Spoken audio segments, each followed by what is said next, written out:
Hola, bona vesprada. Com esteu? És un plaer poder dirigir-me a totes i tots vosaltres.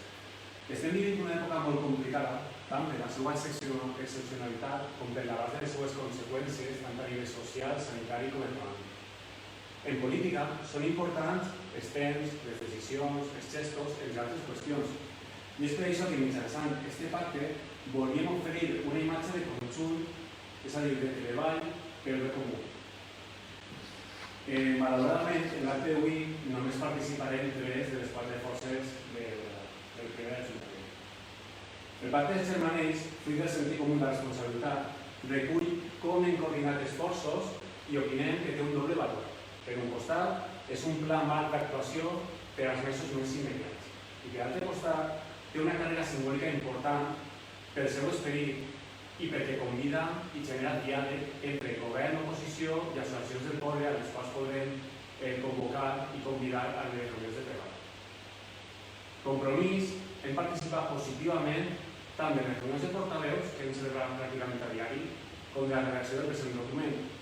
La nostra actitud ha sigut la mateixa de sempre, participar i proposar amb un sentit crític i constructiu. Tradicionalment, hem demostrat que sabem fer una oposició lleial i fiscalitzadora volcada en el benestar de nostres veïnes i veïns. I en aquesta crisi encara més. Opinem que ara és temps de sumar, d'oferir solucions als problemes que tenim damunt la taula. I és per això que hem firmat el pacte dels germanells.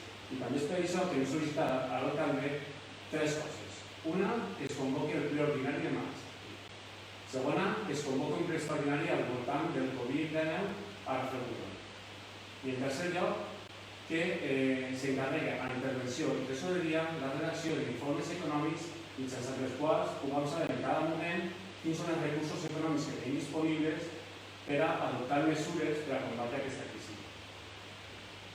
Per últim, sabem que queda molt per fer i que tota la societat haurem de continuar esforçant-nos i adaptar-nos a la nova realitat. I això no serà fàcil per a ningú. Per aquest motiu volem dar-vos molts ànims, perquè sabem que som un gran poble ple de bona gent i que podem amb qualsevol adversitat. Nosaltres adoptarem el nostre gran arena. Simplement per acabar, m'acomiade, desitjant-vos el millor, molta sort, salut i cuideu-vos molt. Molts anys.